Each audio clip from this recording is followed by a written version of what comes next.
ஒரு காட்டில் ஒரு குரு வந்து சீடர்களுக்கு பாடம் போதித்து கொண்டிருந்தார். அந்த வழியாக வந்து 2 மனிதர்கள் வந்து எங்களுக்கு இந்த போதனைகளை போதித்து எங்களுக்கு அருள் புரியுங்கள் என்று அந்த 2 மனிதர்களும் கேட்டுக்கினாங்க. அப்போ கூட இருந்த சீடர்கள்லாம் சிரிச்சிட்டு, பாட்டு நடைபாதையா வந்து போதனையை கேட்குறிய, எப்படி நீ இதை புரிஞ்சுக்குவ?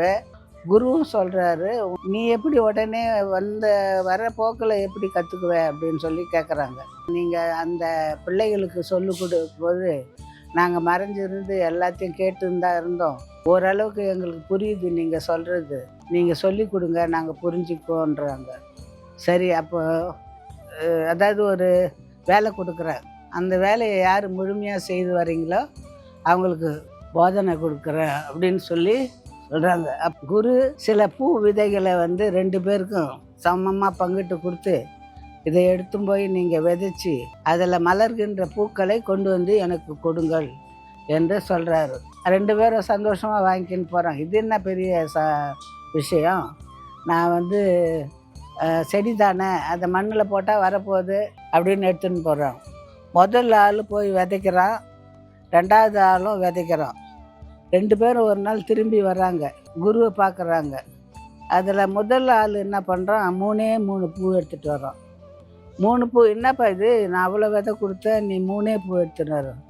நான் போட்ட சாமி, அதில் வந்து பாதி மழையில் அரிச்சு போயிடுச்சு, முளைக்கலை, பாதி பூச்சி அரிச்சிடுச்சு, எல்லாம் போய் எஞ்சி இந்த 3 பூ தான் இருந்தது, அதனால் இந்த 3 பூவை கொண்டு வந்தேன் அப்படின்னு சொல்கிறான்.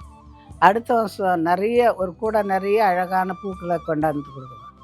உனக்கு மட்டும் எப்படி இவ்வளோ பூக்கள் கிடைச்சது, எப்படி நீ விளைவிச்சேன்னு கேட்கும்போது, நீங்கள் கொடுத்த அந்த விதைகளை பயபக்தியோட நிலத்தில் ஊன்றினேன், அதை கண்ணும் கருத்துமா தண்ணி ஊற்றி காப்பாற்றினேன். நான் உண்மையான உணர்வோடும் பாசத்தோடும் அன்போடும் அவற்றை வளர்த்தேன், அந்த நாள் அது ரொம்ப செழிப்பாக வளர்ந்தது, நிறைய கிடைச்சிது அப்படின்னு சொல்கிறார். அப்போ குரு சொல்கிறார், இதுதான் வாழ்க்கை, நீ ஏனோ தானோன்னு வாழ்ந்தீன்னா உன் வாழ்க்கை நல்லா இருக்காது. நீ வந்து கண்ணும் கருத்துமா அன்பு பாசம் நல்ல அறிவோட நல்ல பழக்க வழக்கங்களோட சிறப்பாக அமையும் அப்படின்ற கருத்தை சொல்லி அவங்க 2 பேரும் இதான் உங்களுக்கு நான் சொல்கிற போதனை அப்படின்னு சொல்லி அனுபவிச்சாரோம். வாழ்க்கையில் கண்ணும் கருத்துமாக இருக்க வேண்டும், உண்மையாக உழைக்க வேண்டும், சிறப்பாக அமையும் என்று கூறிக்கொண்டு விடைபெறுகிறேன். ஓம் சக்தி.